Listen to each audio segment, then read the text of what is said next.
Welcome to the Helicopter Podcast, your go-to source for all things rotorcraft. I'm Halsey Scheider, bringing you the stories, insights, and conversations from around the helicopter industry.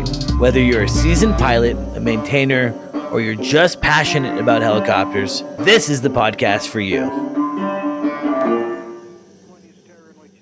I think it's important for all of us to understand that anything at any time can happen to us. We're all human, can still have that bad day or make that decision. Are these stories you consume that aren't you? Like, you're still gonna benefit from those there I was stories. That's why, like, Olympic athletes, we're in the Olympics right now, so I use this analogy. Olympic athletes will mentally go through the course, but not that you need to chair fly each mission necessarily, but the more other people's misfortunes you consume, I'm doing something right now. I remember this one story, it wasn't me, but I remember this mishap that started kind of similar to this. So that's just add it to your bag of tricks. That's why it's so important to share these kinds of stories.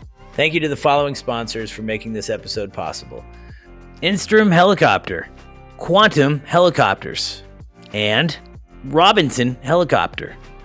Hey, what's happening, guys? It's Halsey Scheider with the Helicopter Podcast, and we're deviating a little bit today, going off a little bit of a tangent.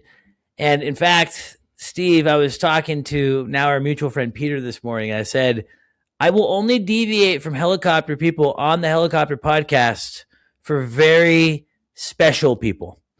And so I haven't done it a ton. So very excited to have Steve Cox. He's the creator of Clear Direct. Am I saying it right for the YouTube channel? Direct. There it is. Clear Direct, doing some really cool fixed wing content. He has a background as an F-15 fighter pilot. He's an airline guy now. And like I said, he's doing some really cool backcountry stuff with experimental airplanes. And he's documenting all of that for all of our public enjoyment through his YouTube channel, Clear Direct. So super excited. I wouldn't deviate from helicopters typically, but come on, fighter pilot, YouTuber, airline guy. I feel like this is the acceptable path. Before we dive into it, big shout out to MHM Publishing and the entire Vertical HeliCASTS platform.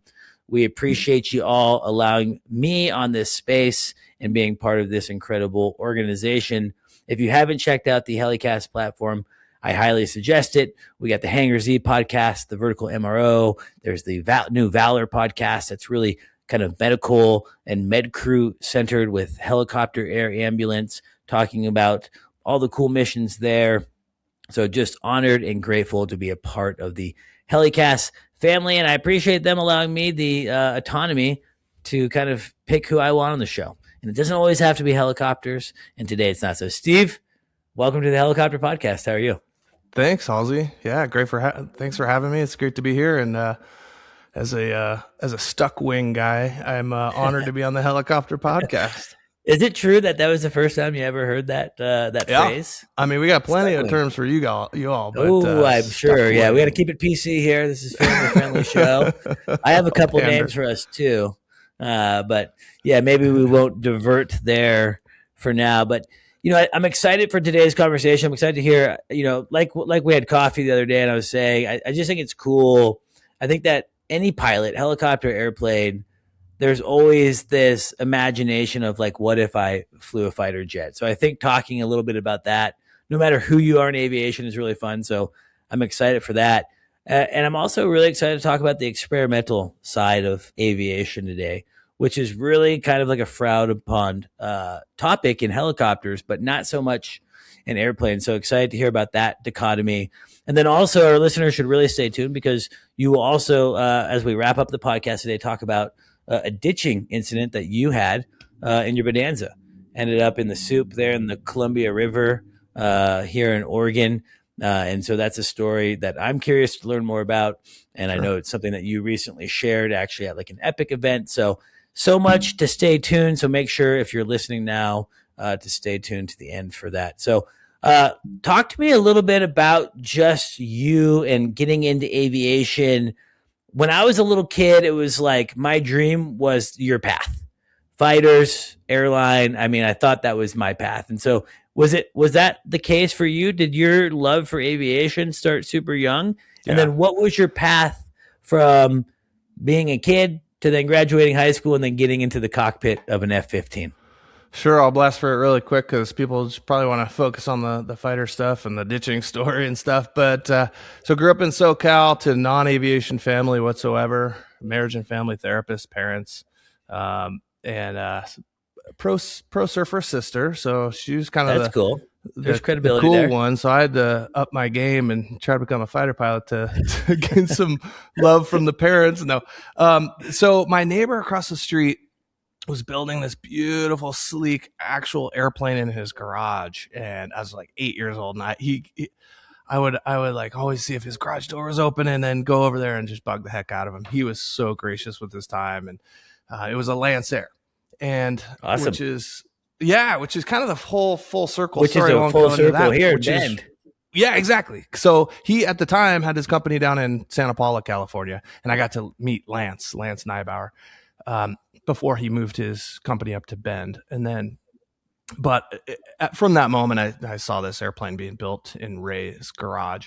I knew this was for me. So initially I thought I was going to be an aeronautical engineer. I really liked the canards, the Burt Rutan designs. And so where did Burt Rutan go to college? Cal Poly San Luis Obispo. So that's where I went. I turned down some offers for scholarships for water polo at Pac-10 at the time, Pac-10 schools, Stanford, UCLA. And what's the Pac-10? That's dead now.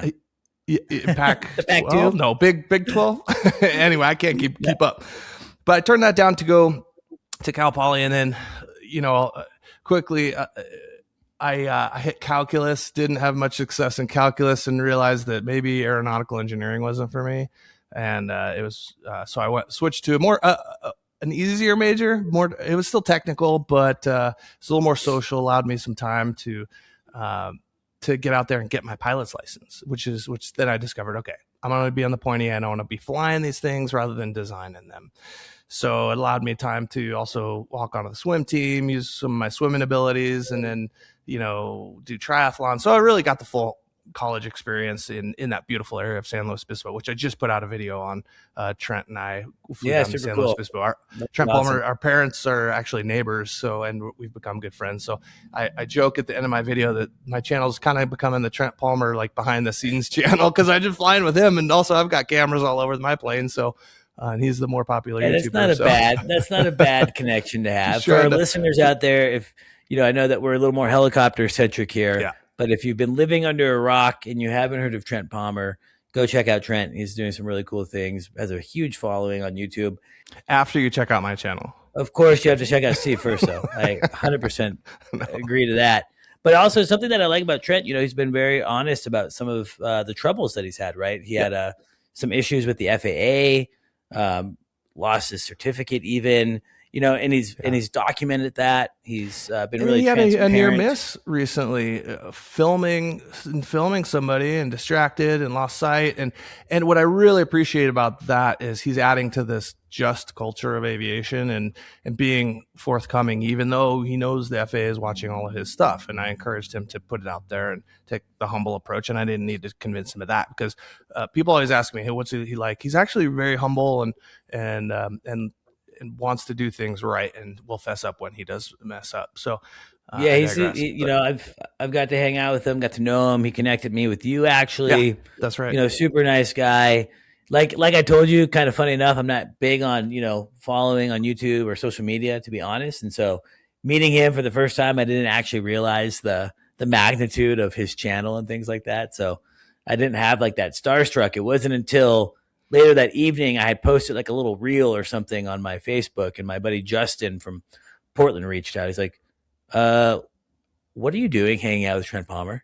I'm like, oh, you know that guy? He's like, yeah, everyone does. So it wasn't kind of until that moment, but I think that's important. And I don't want to, I'm going to let you keep kind of going on your path, but I like the idea of YouTube creators using the platform, not only for the purpose of entertainment.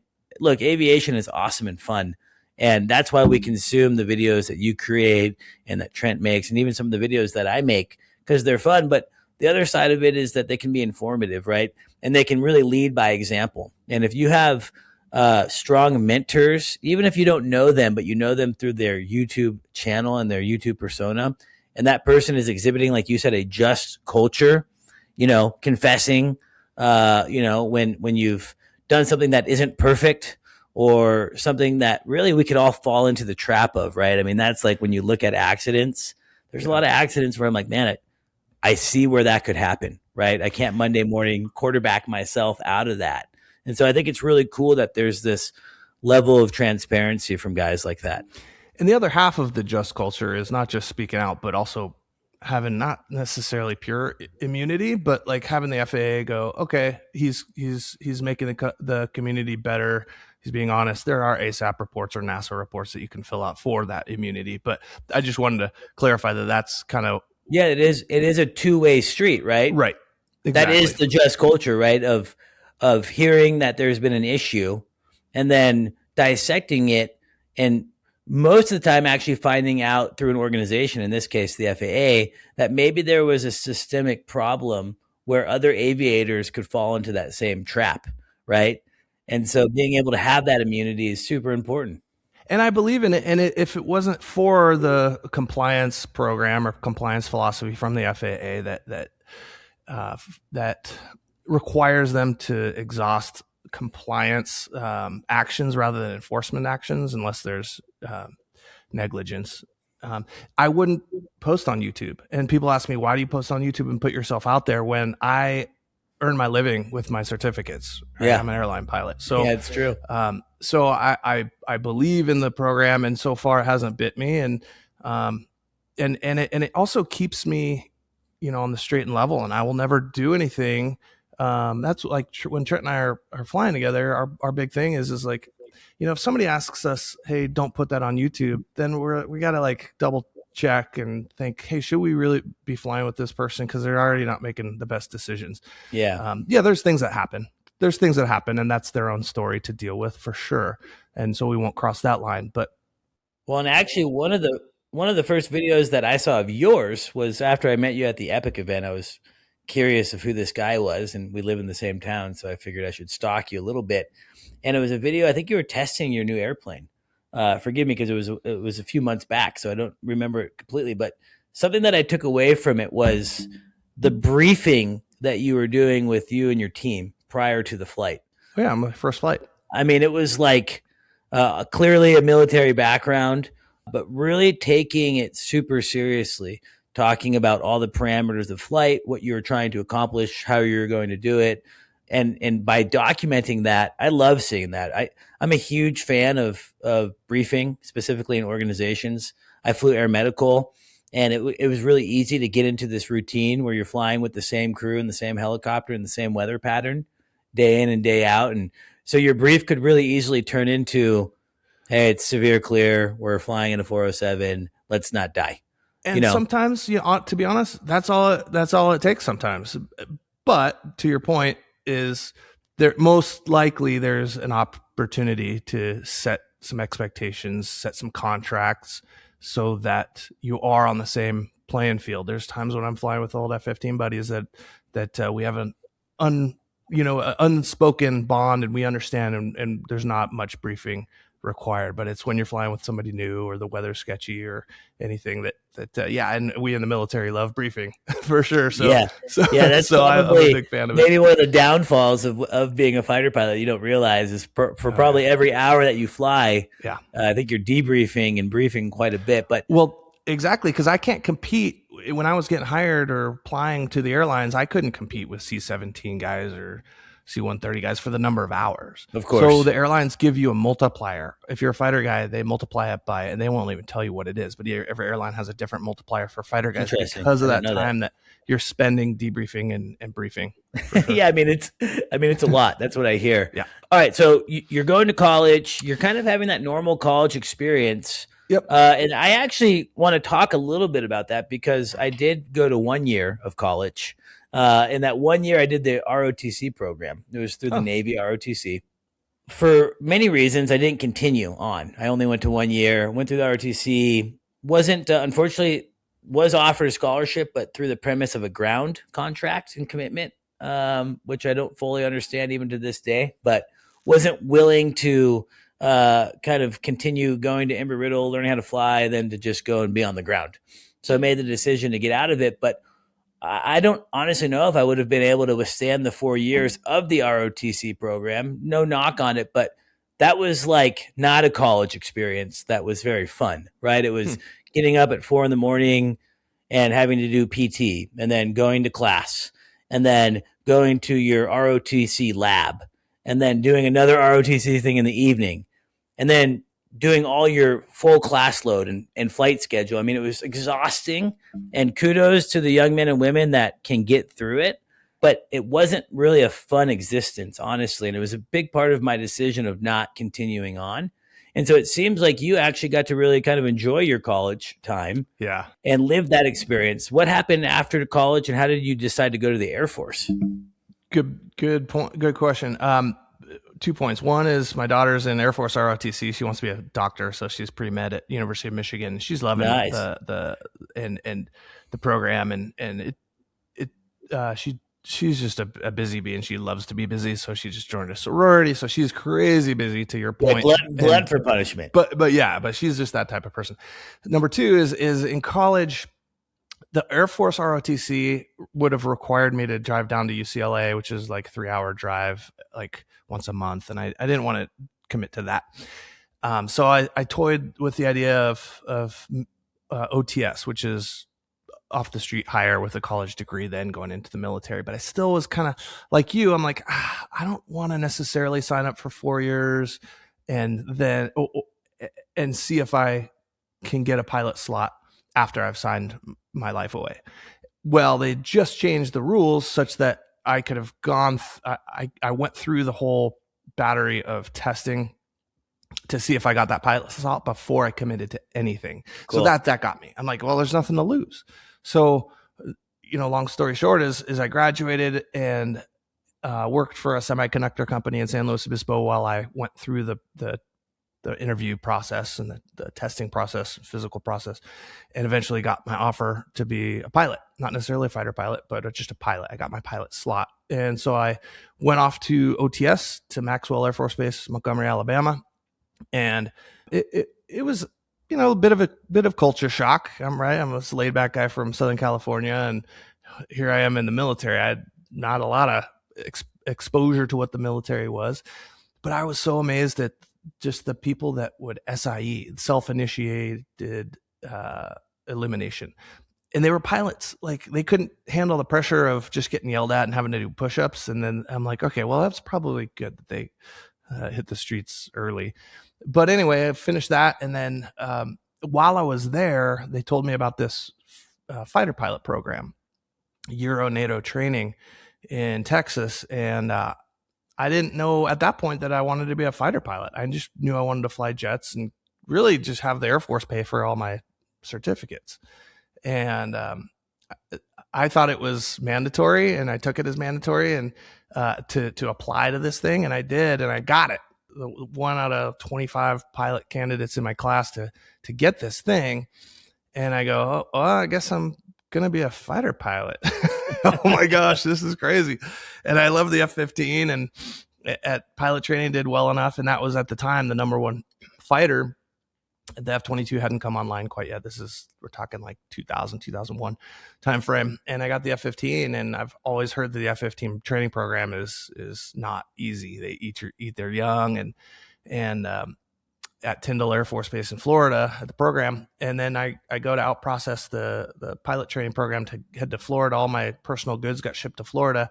And the admin person says, all right, Lieutenant Cox, you're off to, where'd you say, Tyndall? I have a Lieutenant Cox going to Kingsley Field. That's in Klamath Falls, Oregon. And I go, oh, I heard about that. That's the brand new Guard F-15 school in Oregon. So I went out to Oregon. I was the first active duty class to go through that. And that's where I discovered Oregon. Actually, I'd already been up to Bend in college to actually do an internship with Lance Air. Whole nother story. Doesn't matter. But I knew of Bend. That is oddly full circle, though. Yeah, and my parents are I'm from California. I'm like, West Coast. That sounds good. So I went through the training program in Oregon. Had a great time doing it.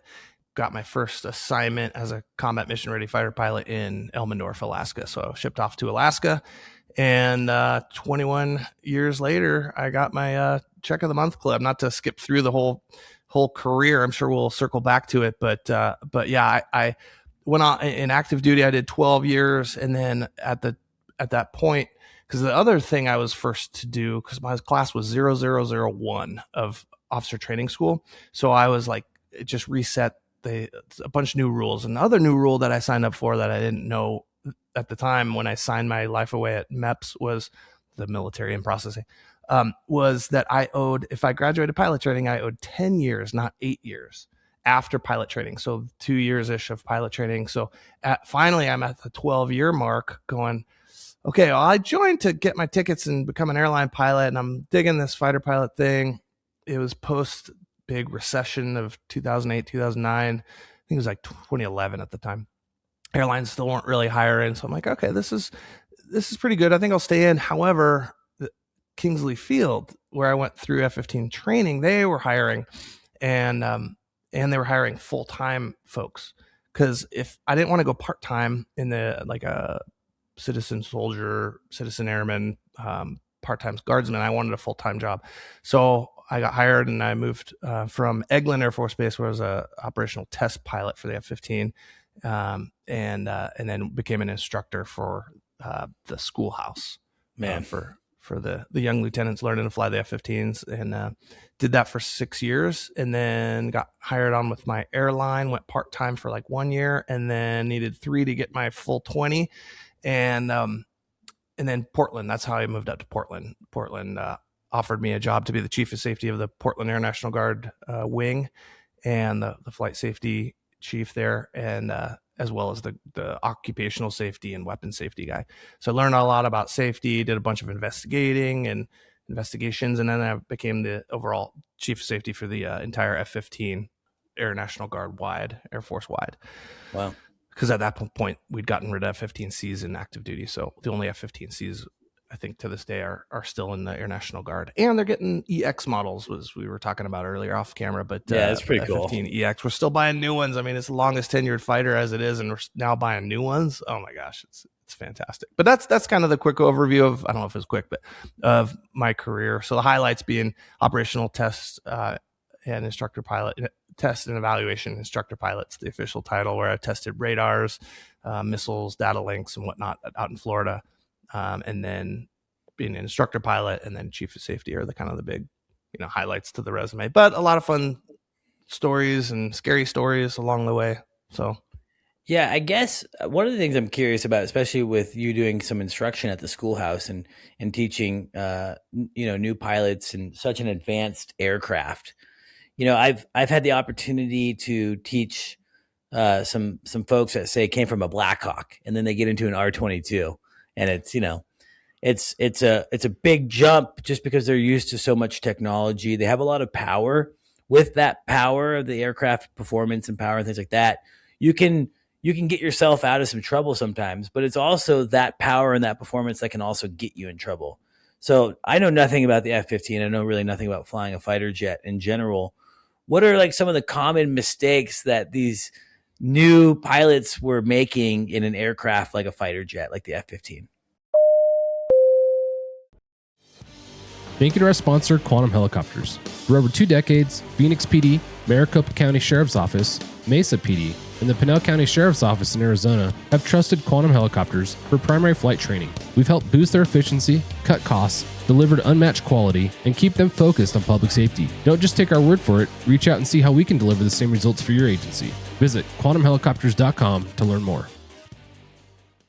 So yeah, rather than the anecdote or the analogy of going from a 60 to a R-22, it's kind of the other way around, right? Like there's not a lot that outperforms the F-15. I mean, I guess F-22 or something, but most kids were coming from the pipeline, right? So they flew the T-37 or T-6 and then the T-38 and then the F-15. So T-30 is fast, but to answer your question, I think the biggest mistake or learning curve that they had to overcome was just thinking ahead of the jet. You're flying around at 350 knots on an IFR clearance. You're switching through air traffic control centers like that if you're going cross country. but rarely was it flying cross country. It's more of the tactical thing, and air combat just happens so fast and develops so quickly. You just have to, part of it is experience and training, but also it's part of it is anticipating it, and a little bit of it being like an athlete's mindset, and a quarterback throws like in the middle of nowhere. Well, nobody's there. Well, there's going to be a receiver there. So he's thinking ahead and leading the receiver. A lot of it is similar to that. I'd say the second thing is more physiological. We washed out a lot of folks for not being able to withstand the G forces. There were a few scary instances of folks, of students passing out. And there was no auto GCAS, which is the auto ground collision avoidance system that some F-16s have, and some more advanced fighters with digital flight control system. We're analog, so there's nothing to recover the jet for us. So there are a few instances. Luckily, nobody passed away, but I've got some friends who have ejected at supersonic speeds, and they still limp around because they've had severe injuries, but they've gotten back to flying and whatnot. So, but there are people who were determined by a flying evaluation board that, you know what, let's put them in a crewed aircraft, low G crewed aircraft. So those are kind of the two biggest learning curves that you kind of got to overcome to be a successful fighter pilot. What is it? If you spend the day flying the F-15 and you're seasoned at it, but you're taking those Gs, do you essentially acclimatize, or does your body get used to that over time? I feel like it would have to feel like you're just getting beat up every single day, but do you really build a tolerance to that? You do, and the best example, but it's a short-term tolerance, believe it or not. There is a longer-term tolerance, I suppose. You learn to anticipate it, and you get better at the G strain, the AGSM, they call it the anti-G straining maneuver, where you tighten your calves first, and then your quads, and then your butt, and then your core to keep the cardiothoracic pressure up, and you do the breathing technique and all that. But I could do that all perfectly if I took 2 weeks off and then go back to the jet and then pull 8.5, 9 Gs. You would see capillaries burst in the places where your blood would pool. And so you'd get the Geezels, they call it. It just looks like little tiny red dots. Nice. And so, but if I were flying, that wouldn't happen. So it's interesting. I don't know, I'm not a doctor or a physiologist, but your unconscious body and it adjusts to it, and your capillaries are strained and they're more muscular. I don't know. They're stronger and they don't burst. It's like subconsciously your body's also adapted more than what you're just doing in your normal strain. And what a wild thing, honestly. We're not meant to pull 9 Gs. So the fact that we can is how long can you sustain 9 Gs? Like, how long would you be in a turn or a climb or whatever that's putting your body in that frame? For the F-15, it's rare that we can sustain 9 Gs for very long. You'd have to be descending pretty rapidly. There are some, I think the F-22 can sustain it for quite a bit longer. Its thrust to weight ratio is a bit higher. But you're in the centrifuge doing training, and they have you sustain, I think, like a pretty, I don't know, so maybe some physiologists can correct me, but the longest is like about a 15-second 8.5 G pull, and that's hard. And then they have you, like, while you're pulling G's, check 6 and turn around and do all sorts of things. And that's honestly I think where the wear and tear occurred on my body was, I'm 6'4", so I guess my neck is longer. You're at a disadvantage being a tall person. Yeah, I think so. But having been an athlete, I think that helps. You just understand your body, and you can sense when things aren't quite right. You're starting to gray out. You're like, okay, I see some tinglies over here. I better lay off the G's for a second, get back on the G strain, and then pull. And the folks that didn't kind of have that awareness, I think, were the ones that got them in trouble. So you're saying essentially you could be like flying the airplane, hitting hard G's, kind of starting to see a little bit of a gray, knowing, oh shoot, I need to kind of ease out for a second. Yep. So you ease out. Because there's no way, if you get behind, there's no way, with your G suit and with your anti-G straining maneuver, there's no way you can overcome the G forces and get that blood back up once you're under G. So you have to ease off the G forces to then reestablish your proper anti-G straining maneuver and then get back on the G's. And then you should be all right. But having that awareness of how it all works and that you're behind is a big factor of just keeping yourself alive.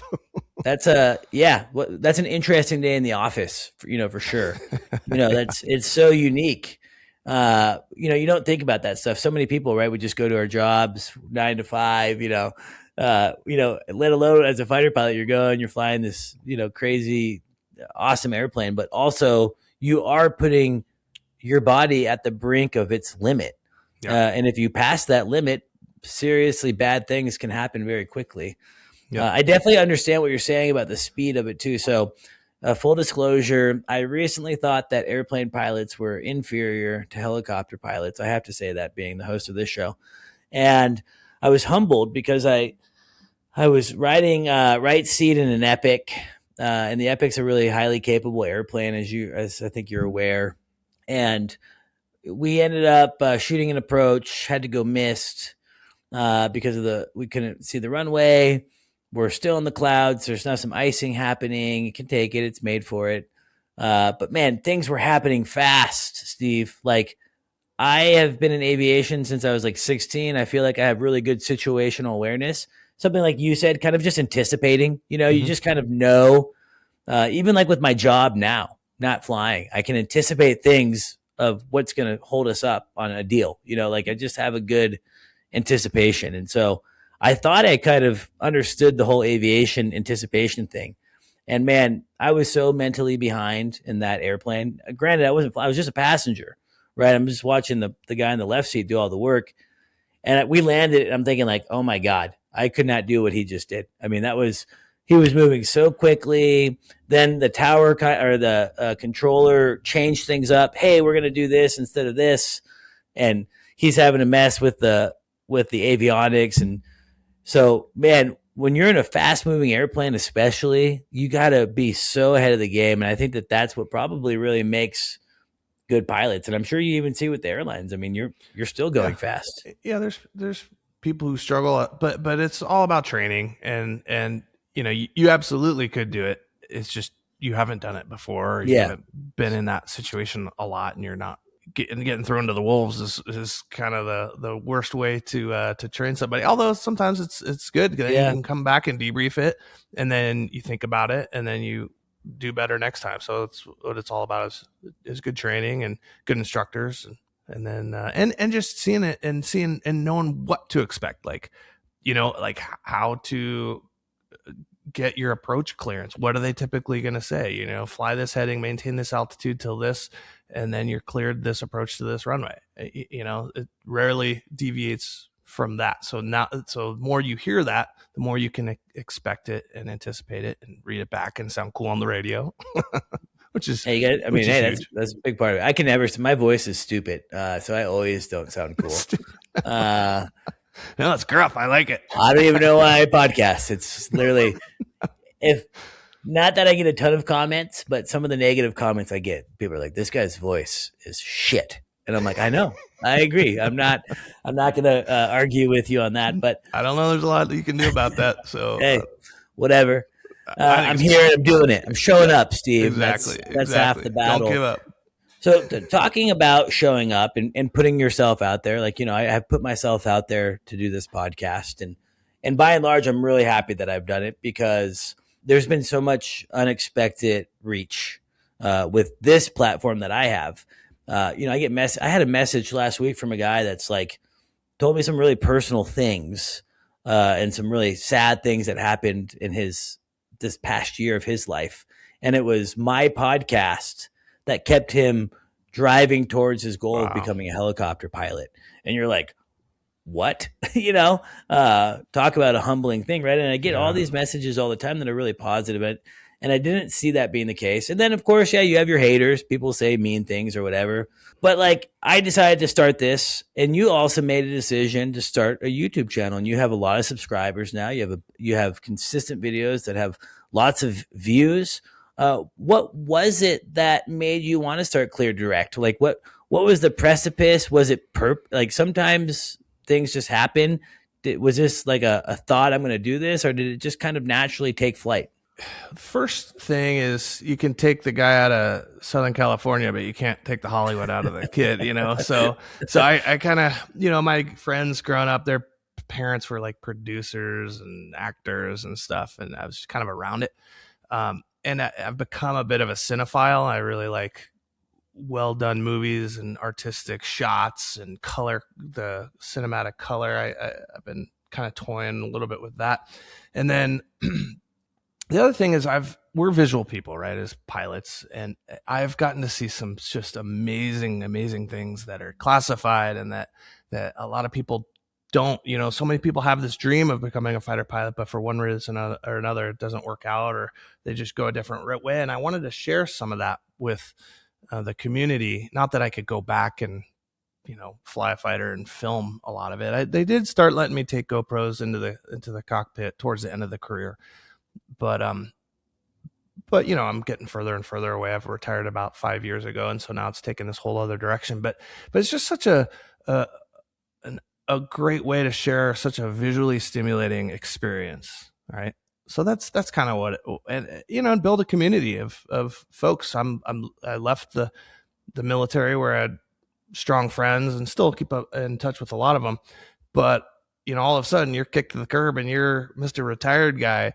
And the airline job, it's fun. It's like, it's a therapeutic flight deck. Sometimes if you get along with the folks, you kind of open up and have but then it's like, you often keep in touch with them. And I live pretty far away from my hub, so I don't live near any of these other pilots I fly with for the most part.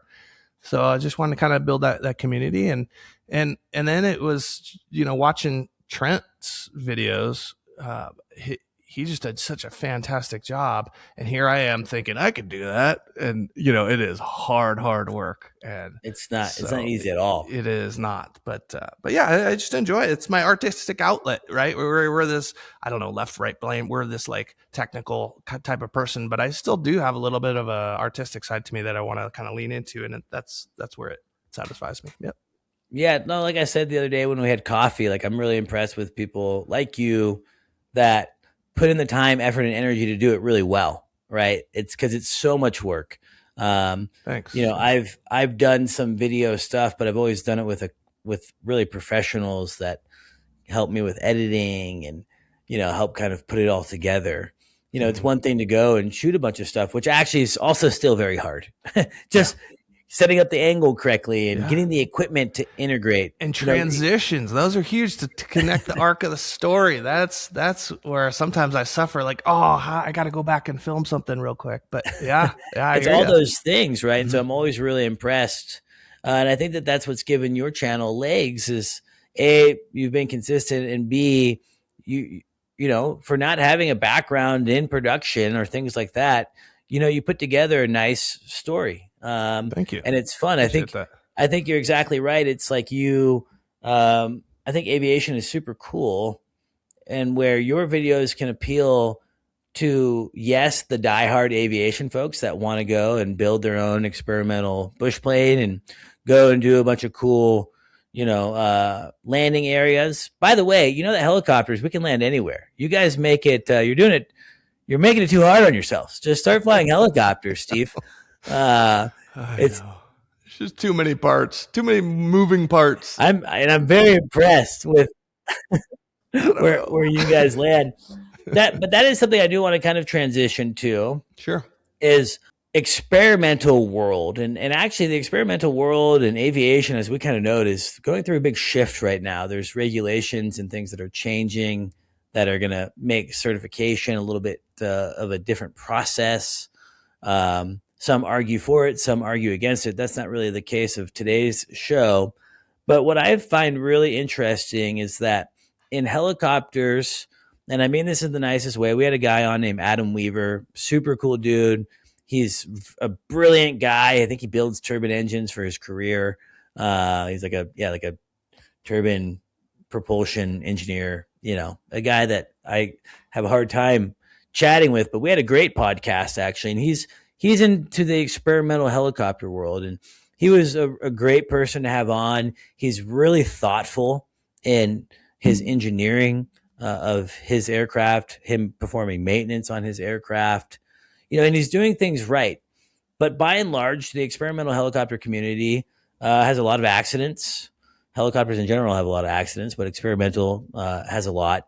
And it's really kind of a subculture that's not super well supported by us certified folks.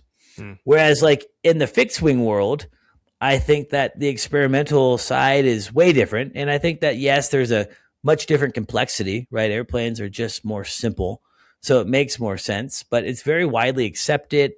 It's celebrated.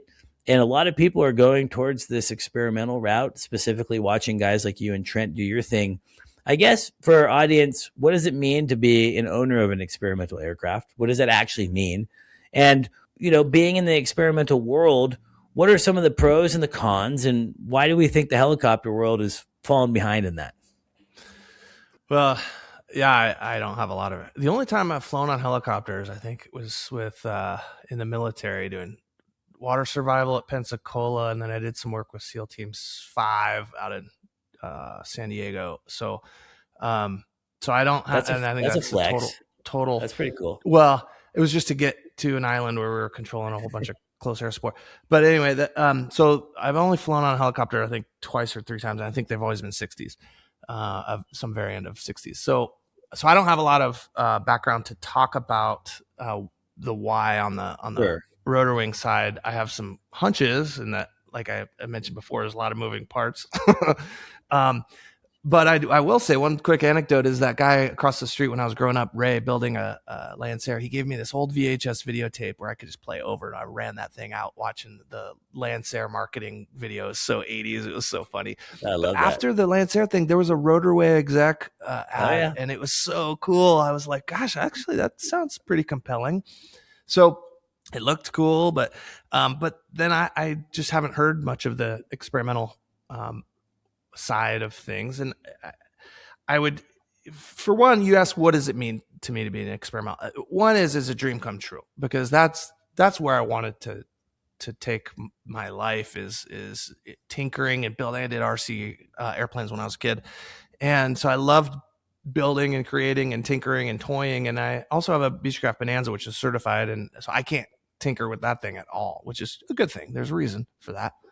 But I love the experimental in that I can wire up a camera here, and you can, to some extent, do that in a certified aircraft. But I built the thing, so I laid all the wires myself. I can drill a hole and put a 1/4-20 mount somewhere to put a new angle for a camera in. I can upgrade the cooling for my engine, which it needs it because it runs real hot. But it's just so free in the fact that, A, it's accessible. It's a lot cheaper than the certified world. And B, you can do a lot with that said aircraft. I'm actually doing my condition inspection right now. It's essentially the annual for it, and I don't need to pay somebody to do that. So that's what it means to me. It's accessible, and it's so I can actually do it and build the type of airplane that I want and add some capabilities that I want to. So, to the second half of your question is I wish it was more accessible or wasn't such a subculture in the helicopter world, because again, VTOL beats STOL every single time, right? And the EAA is so supportive. I don't know if there's a rotor wing sector of the EAA that could use a little more funding. Actually, yeah, but the EAA has been great, of course, with Oshkosh. Right? I'm probably going to get like a lot of comments like, hey, there is a good culture, but again, I'm not disagreeing. Again, like Adam, I know is part of that. I mean, in your defense, it's from my perspective, it's a lot smaller compared to, fixed wing certified and fixed wing experimental. I just saw a stat where, experimental is over 10% of GA, whereas I would be willing to guess that experimental rotor wing is quite a bit smaller. So there's that. Oh yeah, I would say it's like less than 1%, honestly. Thank you to our sponsor, Instrom Helicopter Corporation. Mechanics and Instrom pilots are invited to come and train with maintenance professionals at Instrom's upcoming piston and turbine maintenance classes. These biennial courses offer expert training on all facets of maintaining an instrument helicopter. Piston classes begin June 8th and turbine classes on June 15th. Learn more at instrumenthelicopter.com. All right, so we landed people on the moon like whenever we did that, but today we still have technical difficulties with internet and things. So to our listeners, we had a little bit of a delay there, and there might be a little choppiness in our kind of previous, say, past 5 minutes. So I apologize, but Steve, let's take it back up. And I think you were just about to mention kind of some statistics and safety on the experimental fixed wing side versus the helicopter side. Yeah, after our coffee the other day, we were talking about kind of this exact topic. And so I looked up some safety rates, having been a safety guy myself. I'm curious to hear or to learn about the safety rates. And sure enough, the experimental fixed wing world is continually getting safer and safer. The rates of accidents, especially fatal accidents, is not right where certified is, but it's approaching, and it's getting closer and closer. Only about 1% difference right now. Interesting. Whereas the rotor wing, I didn't find any hard numbers, but it seems like that there's still a bit of a variance right there. So, to answer your original question about potentially why that could be. Well, I mean, I think it's right. I mean, helicopters certified are more dangerous than certified airplanes. I don't know that for sure statistically, but I'm guessing it's just the case.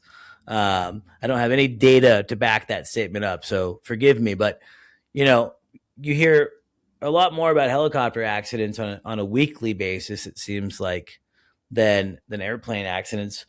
But talking about experimental, that's the world that you're in, specifically to fixed wing. What are some of the things that are biting pilots that are causing these accidents in the experimental fixed wing side? I don't know of any particular things. I know they've seen an increase. They, being the experimental world, fixed wing world, has seen an increase in safety since, this is decades old, but it originated in plans built aircraft, and then now it's primarily kit built aircraft. And then now there's even more so the builder assist. I think that's really helping. If they've got jigs that they can use, the airplanes are flying more true and more straight. And then avionics also have increased exponentially, and experimental avionics. I mean, I've got this crazy suite in my bush plane, which is overkill, but it's Garmin G3X, and I was able to purchase it for like a third of the cost of certified. It's the same Crazy stuff, as well as I get like new features because they test them out on us experimental guys before they roll them out to the certified folks. That's a totally cool benefit. Yeah. So those things add to the safety. So, this is totally anecdotal I don't have any proof to back this up, but you don't see like wings falling off or catastrophic structural failures necessarily. The biggest problem is fuel starvation and fuel systems design. And then I'd say that the second thing is just the weekend warrior, the folks that are out there who make, fly a perfectly good airplane into the ground or make bad decisions, entering inadvertent IMC entry or CFIT control flight into terrain, those sorts of things. So but those are agnostic of experimental too, right? So I just, I think maybe that's credit to the fact that the experimental fixed wing world is approaching the certified world in safety rates. They're still not there yet, of course, but where that variance is, I think it's primarily in fuel systems, and then everything else is just pilotage. Yeah. I mean, I think it's a great reminder, and we've talked a lot about it on this podcast, is that, at the end of the day, we are all responsible for hopefully decreasing the incident and accident rate, both in airplanes and helicopter, regardless of the certification level, right? Whether it's certified and or experimental. And that's one thing that I'll say for helicopters is that when I read a lot of the incident and accident reports, hardly am I actually ever seeing that the helicopter just fell out of the sky. Now, we've had some incidents this year. The Hudson River accident was horrible, that were literally like, that's my worst nightmare, right? Like helicopter literally just separated in flight. Horrible. But by and large, you have a lot of big incidents, very high profile, the Kobe one, of course, being the biggest, where, very capable aircraft are being put into situations that were actually survivable. But because of pilot decision-making, pilot training recency, is a big deal, is causing these incidents and accidents. And so this is my call to action to anyone listening, especially if you're not a professional pilot. And I don't always mean professional in the sense of like me or how Steve is, right? Steve flies for Alaska Airlines. He's a professional pilot. He flew professionally in the military, flying fighter jets. So professionally in one sense is getting paid, but that's really commercial. I think that you can be a private pilot, a weekend warrior, as Steve mentioned, and bring a professional mentality to the cockpit. And what does that mean? That means doing a proper pre-flight, making sure that you understand the airworthiness of your aircraft, right? Understanding the maintenance and is it ready for flight? Is there anything deferred? Briefing, right? We talked about that in the head of the show. Going through a thorough brief if it's something non-standard, right? If you're doing an air-to-air where you're, doing some really cool YouTube videos of air-to-air stuff, being responsible and taking a professional mindset. You're not just showing up to the airplane, pulling it out, not doing your weight and balance, throwing a bunch of people in there, not checking NOTAMs, not checking weather, and taking off. And I think that's what bites a lot of people, though. Sorry to interrupt you. I'm not seeing that. So from my perspective, here's one thing I will add to the conversation is one thing that I've noticed when I've gotten into this experimental world is there's pilots and there's builders, and they're really two separate. I'm a pilot that built my airplane, but there's also builders who build it and then they occasionally fly it, but their passion is in the garage, in the hangar, and tweaking it, and it's good, but there's people who just don't fly a lot. And I think that's a big part of it, because I haven't seen gross negligence as far as not doing the weight and balance. And the other thing I will say is that some of these experimental aircraft are pushing the limit as far as performance. I'll say it because you guys know I love Lancer. Lancer designed the Lancer 4 initially with such a thin little wing and such a little stall margin where that thing would just, you get a little bit slow and it stall spins so fast, and that bit a lot of people. So there's a company in Redmond, actually LX7, who's taking these Lancer 4s and putting new wings on it and making it safer. So that is another area that has bit a lot of people. But I just wanted to defend the experimental weekend warriors a little bit, because I haven't seen that. And I don't think you're accusing. And I'm not trying to make an accusation, but what I am saying is that there is a lack of professionalism throughout aviation, in my opinion. Right? I work with a lot of guys and gals that are, private owners, and they take, and this is on the certified side, right? And a lot of them do it the right way, right? And they're really passionate about continued learning, always flying with the CFI to learn more. Not always, but doing recurrent training. But there are some folks that don't take that professional stance when it comes to aviation. They've been maybe successful in life, and that's the thing about gravity, right? Doesn't care about your bank account, doesn't care what you do. If you disrespect it or you don't take it seriously, it can bite you. But yeah, by and large, I hear what you're saying. That was my main message when Trent and I gave a talk at the Epic Aircraft Fly-In here in Bend in September. Was I had this audience of Epic owners, right? Clearly they're successful in life. A lot of them are single pilot operators and owner operators, and they're surgeons or CEOs or business folks that have and a lot of them have families. And so they have a million different things pulling them in different directions. And then they go and fly this extremely capable aircraft with high performance margins. And I just asked them, look at that. And you're not as proficient as you'd want to be. So just think about that and maybe dial back. We had this thing in the military, which is called operational risk management. And we had to fill out this thing and add numbers like, what's your hydration level? That would matter for G awareness, right? What's your nutrition level? What's your personal stress level? What's your mission complexity? What's the weather doing? And you tally these up, and if it equaled a number, you're in the yellow, and it have to get approved by the supervisor of flying. If it's in the red, it'd have to be approved by the squadron commander, wing commander, ops group commander, and that was the way we kind of balanced that risk. But it forced you to take a look before you go executed your mission. Yeah. Yeah, like a risk analysis. I actually had something similar at my last air medical job, right? Where you would have to fill out some flying factors like weather, and things like that. But then you had to fill out like, are you tired, right? I was working a graveyard shift every other week, right? There was times where I would have to say, I feel a little more tired now, or, and it's nice to have that awareness. And yeah, what a valuable thing for these epic owners to be able to have that conversation. Because Mike Patey had a good video about this, the 3 strikes rule, right? I don't know if your listeners know Mike Patey, but he built Scrappy and Draco before that, and he's into rotoring as well.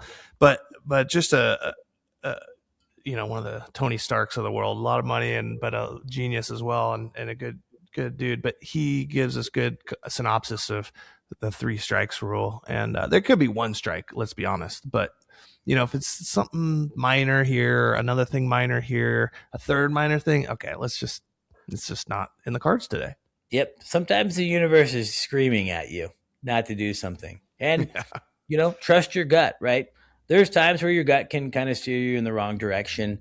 I dealt with that personally. Actually, when I flew air medical, I had some anxieties about night operations in certain areas. And I had to remind myself that I had the proper training. I had the right tools. I had the night vision goggles. I had the crew that had night vision goggles.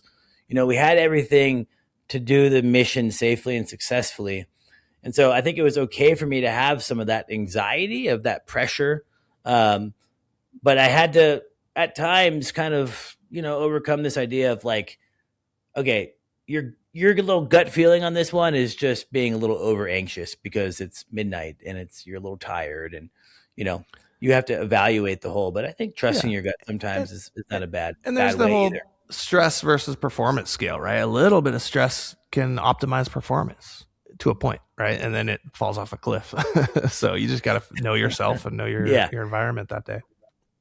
Well, know your limits, right? And that's like something with the Epic, right? It's such a highly capable, amazing aircraft. But like I learned on that one flight that I did, man, you can get far behind quickly, right? It's a fast mover. And if you're a guy that's coming in from, a Sirius, which is also a quick airplane, but not nearly as quick as the Epic, you might be out of a fish out of water, And so I think that you have to understand your boundaries. It's different for everyone, right? Everyone has a different threshold. And so it's just interesting. And everybody has a different threshold every day. There's days where I don't feel the best. I go, hey, first officer, you mind taking this leg today? I'll get tomorrow. Totally fine. Yeah. And that's good to recognize that. I think that's important. Tell me a little bit about this build. That's another thing that I find crazy because I'm not a tinkerer. I'm not really good at building things. My buddy Justin is building an airplane right now. He's like your quintessential guy that he's a great pilot and he's a great builder. Like he's a great experimental guy. He's a good representation for sure. Yeah. And I always just laugh at this idea because I can't ever imagine myself building an airplane. So what is that like to go through that process? Yeah, because honestly, I'm on your side of the spectrum. I'm not a builder. I didn't think I can do limited stuff. So that was my biggest anxiety going into this thing. I always knew I wanted to do it. So how do I get my build skills up? Well, I built a RANS S21 and the kits are manufactured in central Kansas, Hays, Kansas. So I went out there and they have you build the rudder, the flight control, just the rudder. And you learn so much about working with aluminum and deburring and just the techniques. And the build went fine until I had to install something that wasn't a part of the instructions, like the pitot tube. The avionics are, not the pitot tube is avionics, but you know what I mean?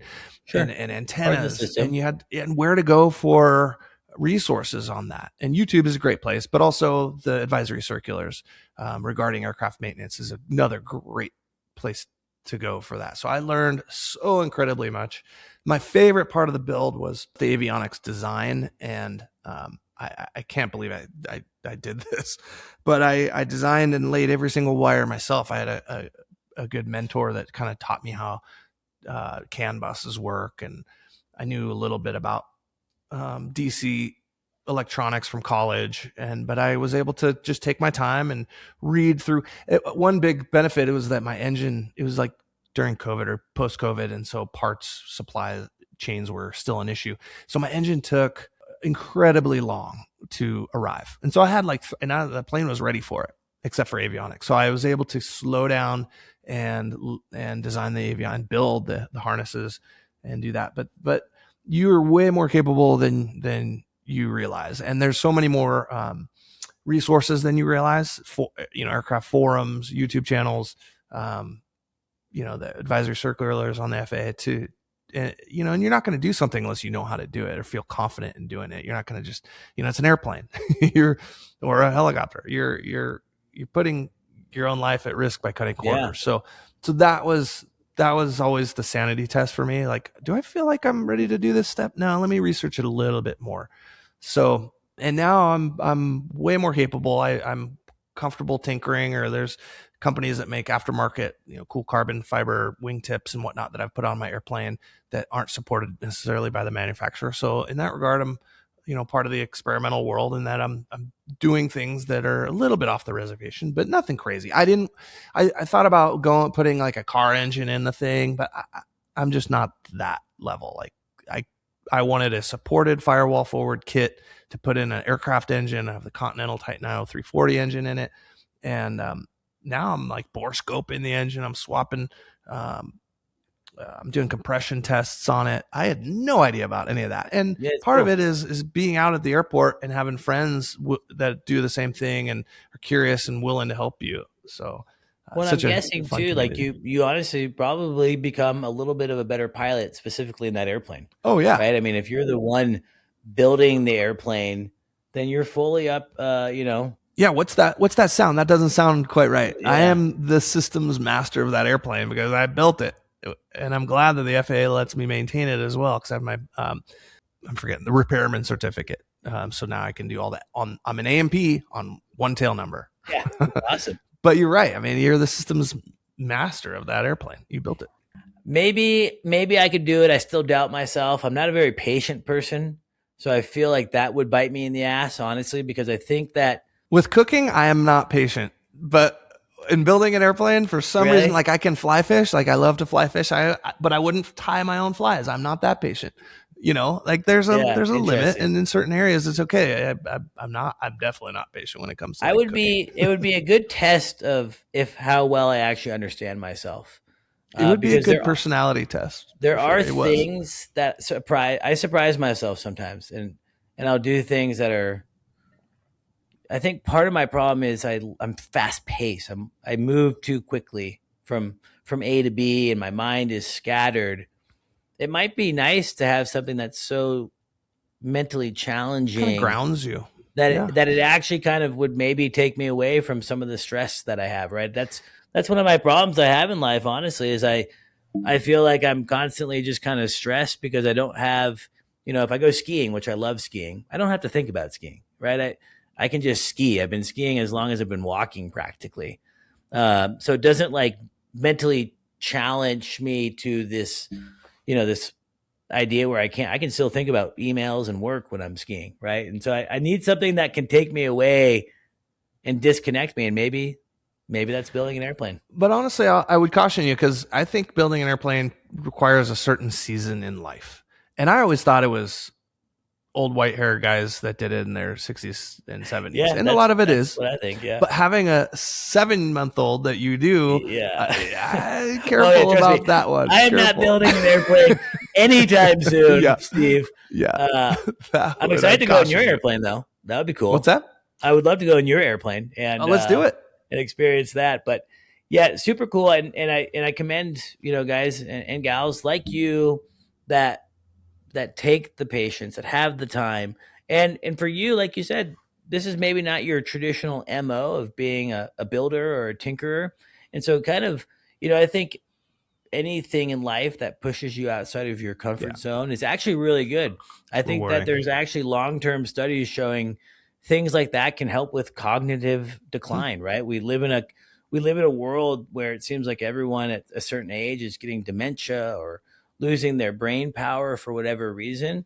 AI is feeding you answers to everything you need. You can't create anything on your own. But yeah. And so I think it's so cool. Like I am actually in a season of life where I am trying to determine if there's something I can do that would challenge me.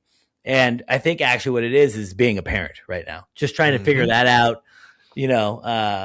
That's kind of a never, you think you got it and then, something changes, but all right, and it won't change. I mean, wait till teenage years. Oh my goodness. It'll pivot on you. It'll be a whole new set of challenges. All right. So I teased it at the top of the show. We're kind of going long, but that's okay. Let's just touch a little bit on your glorious worst day as a pilot. Walk me through it. Tell me the story. I started listening to the other podcast that you were on, and I stopped. I didn't want to hear this. I wanted to hear it firsthand from you. Right. So I don't know much about it. Thank you to our sponsor, Robinson Helicopter Company. For over 50 years, Robinson has been a cornerstone in vertical lift, dedicated to making helicopter missions accessible, reliable, and safe. By maintaining a vertically integrated manufacturing base in the United States, Robinson delivers practical, high-performance tools for difficult missions. Whether it's the legendary R22, where so many pilots began their journey, the versatile R44 and R66, or now the new 10-seat R88, Robinson continues to set the standard. Now through Robinson Unmanned, the company is expanding into autonomous and remotely piloted aircraft for civil, commercial, and defense sectors. Robinson Helicopter Company, committed to efficiency, reliability, and supporting your mission, whatever it may be. Visit robinsonheli.com or robinsonunmanned.com to learn more. Climb higher.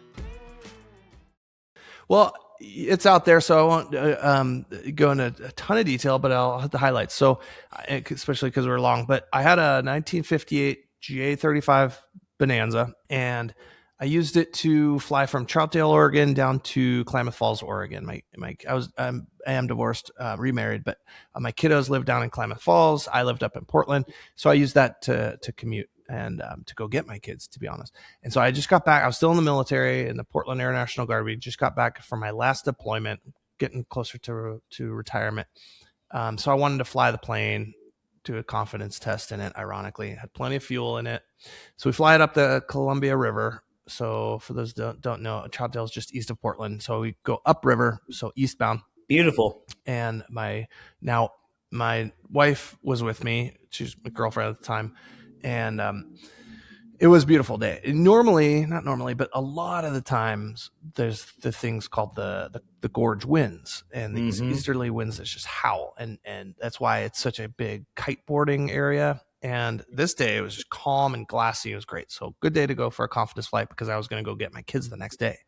So I take off with Ani and we head up to Columbia and we head up to, of course, about to the Dalles. And I'm like, okay, this plane's good. Let's turn around and I see Cascade Locks Airfield, a little airfield I always knew was there, but I've never been there. I considered it a VFR, divert alternate airfield for myself operating out of Troutdale. So I wanted to take a look. So I do a low approach in there. I was going to potentially do a touch and go. And there was a guy walking around on the runway. I think he had a camera. He was definitely in the wrong place. This is just a, non-controlled, no fence. So those are the kind of things you got to watch out for wildlife and people walk. I had never seen a person just walking around the runway. The runway was open. It wasn't noted closed or anything. Yeah. Interesting. So I don't put down my landing gear to, kind of telegraph to him like, hey, I'm not going to land on you, but I'm also going to fly over you and check out what the heck you're doing. He kind of covered his face and like walked into the bushes. And I was like, that was weird. So I pushed up the power. I initially got a little kick in the pants of acceleration and then nobody home. It wasn't dead stick, but it was like I lost power and I am slow and low and past the runway at the departure end of the runway, kind of the worst place you can be. So, I initially switched fuel tanks and still didn't help. I'm staring out the front of the window. The airplane's starting to get a little buffet on the wings. I'm going, okay, we're slow now. I see the marina out in front of me with a lot of sailboats and a jetty. Bad stuff off to my left, rocks and a railroad, but glassy water, no boats out to the right. Easy decision, and it was good. It was an easy decision because I didn't have much time. About 6 seconds later, we're touching down into the water. So I left the landing gear up. I threw full flaps down, bank slightly to the right, unload the wings slightly to the right, and by the time I'm leveling off, I'm flaring and we're hitting the water. Like, it happened so fast. And it filled up with water a lot quicker than I would have expected. So we look for our phones real quick. You okay? Yeah, that was crazy. Wow. Ani's trying to open the Bonanza door on the right side, the only door, and she always struggles with the door. I wasn't super worried that it had been seized shut or anything. We didn't have time to open it. And I reach over, pop it open. Whew, it opens just fine. What I didn't know is my hand was broken. So my hand broke because I have full yoke in the belly flaring, and then the rapid deceleration sends the yoke forward into the stop, and with that much force and my body, decelerating, pushing my hand forward, it broke my fourth metatarsal, whatever this bone is. I didn't know it. Reached over, adrenaline was flowing. Door pops open. We look for our phones, don't see them, and we hop out on the wing. I look up to assess the surroundings. I see the jetty. I see a fisherman on the jetty not too far away. He's within shouting distance. He goes, "Whoa, that was crazy." And I see him holding a nice steelhead. He just caught a big steelhead and then witnessed this thing happen in front of him. And I go, "Nice fish." That was the first words to anybody else other than my wife as we're egressing the aircraft. He's like, "Nice fish." I hadn't quite, gotten full panic mode, or never got in panic mode, but I didn't get full. Probably just thankful to be alive. Yeah. So, but we're standing on the wing and the water's, rising quickly. So we hop in the water, start swimming towards that jetty because that was the closest point of departure or egress from the river. And I'm like, "Hey babe, you got to pick it up. Otherwise we're going to miss that jetty." So she swims a little faster. We make the jetty. Otherwise it was going to be a lot longer of a swim.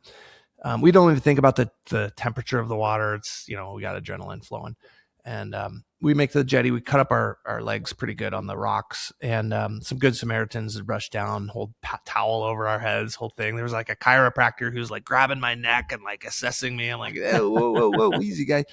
Call the ambulance and whisk us off. And so that, going back, what had happened was, it's my fault, first of all. So I was on an aux fuel tank.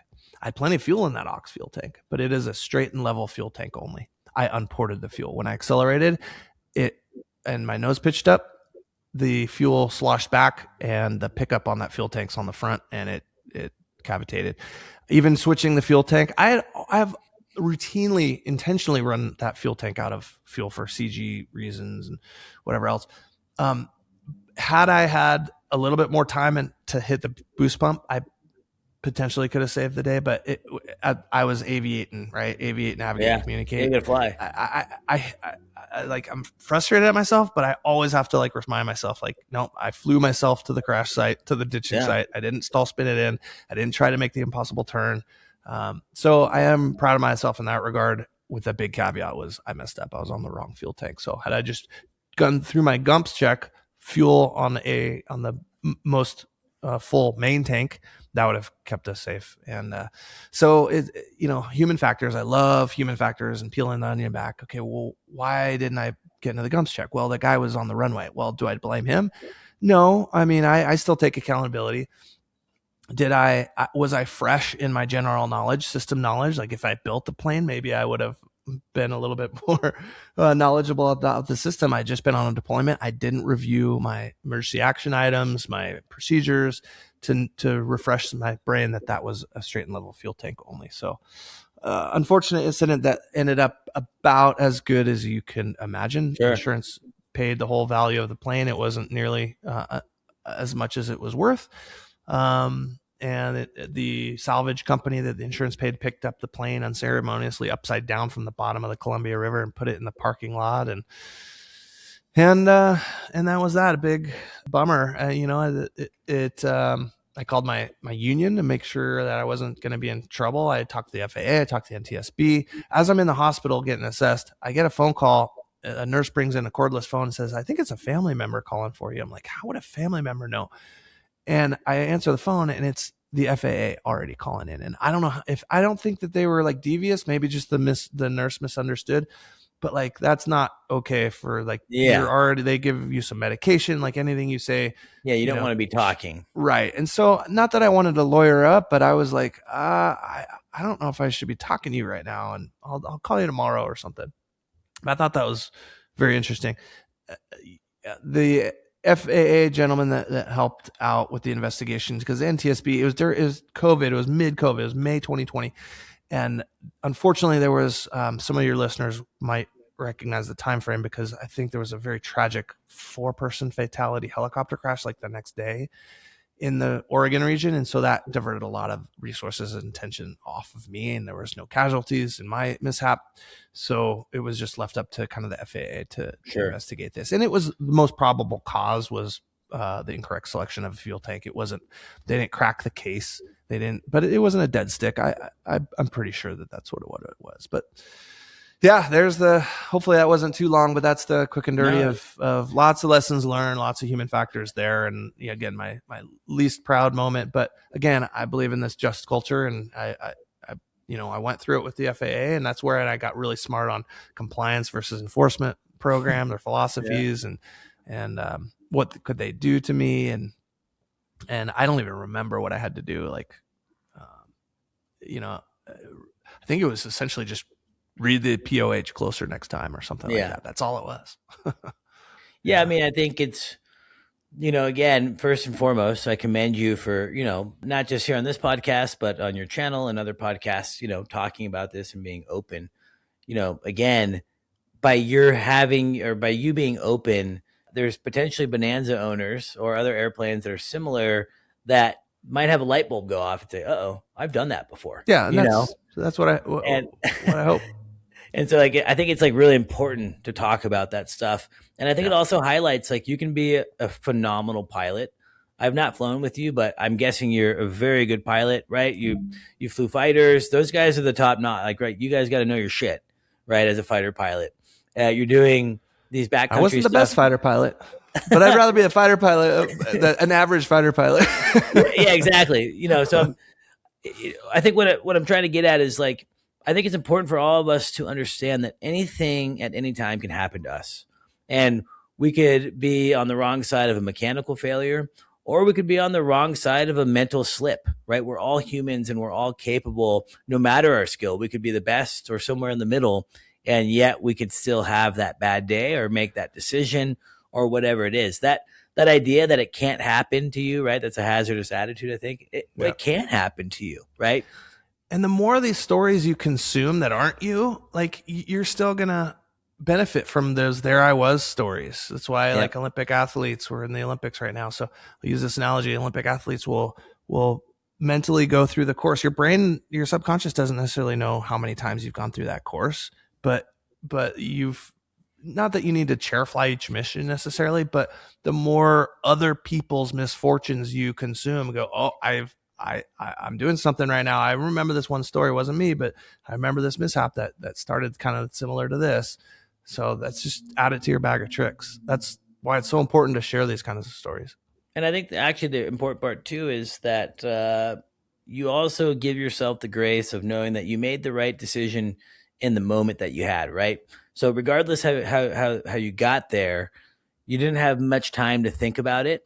And the time that you did is you did all the right things, right? You could have stalled out and slammed, at 100 knots into the water. The outcome would have likely been different for you and your girlfriend, now your wife at that time. Yeah. And so the fact that you were able to, of course, aviate first, right, and make that decision, and within 6 seconds you're in the water and you're egressing, I would say that ultimately a happy ending for a hard day. And again, I appreciate you talking about it. We don't have to harp on it. It's out there. If you guys want to hear more about it, what was the podcast that you were on? Was it Pilot to Pilot? Pilot to Pilot. Yep. And then also Backcountry Aviation Radio. Shout out to you can check it out. See, he talks about it more there as well. Cleared Direct is the channel. Steve Cox. Check it out. Cool swag. I love it. In fact, I think at the Epic event, I think you were also wearing a nice Clear Direct shirt, if I'm not mistaken. Whoa, stalker status over here. I don't, I recognize these things. I want some swag. Is what you I'm were there. To say, That's right, Steve. That's right. That's where we was there. Uninvited, by the way. I just showed up. I was at Epic Crasher, Epic event fanboy. Crasher, I should call it. Okay. Well, I like the Epics, Steve. I like selling used Epics. In fact, if you're listening and you're in the market to sell, let us know. Steve, so excited to have you on. Like I said, this is a deviation from our normal helicopter discussion, so I think it's really cool, and you're certainly the right guy. And if you're listening, again, please check out Cleared Direct. That's Steve's channel. He's doing really cool things with other collaborators. He's just doing cool things himself, and really showing the capabilities of these incredible airplanes. I mean, they really are. I mean, they're not quite helicopter status yet, but oh my gosh, you guys are getting close. I remember Trent, quick end story is I landed somewhere with Trent in the helicopter, and he's like, yeah, I've landed here before. And I'm thinking to myself, man, I had a hard enough time landing the helicopter here. Like, super impressive. You guys are doing some cool things, and it's fun to be able to go on your YouTube channel and kind of live vicariously through you and learn from you. And again, see the professionalism that you bring into the cockpit. So we appreciate you doing that. Thank you. And we appreciate you having the willingness to share. Thanks for having me. I sure appreciate it. And in my latest video, there's an MD500E and an R44. So we don't discriminate. I know I'm a stuck wing guy, but I was hoping I could be your first helicopter guy, but we're going to do that soon. Next time Joe comes back up with the 130, you and I are going to go do some flying together. I love it. And let's do some backcountry bogey flying in my little kit plane. That'd be fun. Sounds good. All right. Hey, to our listeners, thank you guys so much for tuning in to the Helicopter Podcast. We'll call it the Experimental Airplane Podcast for today. The Fighter Pilot Podcast for today, I guess, would also work. To MHM Publishing and the Vertical HeliCASTS family, thank you guys so much. And to, of course, our sponsors that also make this show possible. Is so cool, so exciting, and I appreciate everyone listening. Steve, see you, buddy. See ya. Please stay tuned for a final word from our sponsors. Thank you to our sponsor, Quantum Helicopters. For over 2 decades, Phoenix PD, Maricopa County Sheriff's Office, Mesa PD, and the Pinal County Sheriff's Office in Arizona have trusted Quantum Helicopters for primary flight training. We've helped boost their efficiency, cut costs, delivered unmatched quality, and keep them focused on public safety. Don't just take our word for it. Reach out and see how we can deliver the same results for your agency. Visit quantumhelicopters.com to learn more. Thank you to our sponsor, Instrom Helicopter Corporation. Mechanics and Instrom pilots are invited to come and train with maintenance professionals at Instrom's upcoming piston and turbine maintenance classes.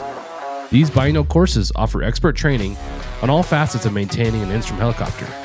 Piston classes begin June 8th and turbine classes on June 15th. Learn more at instromhelicopter.com.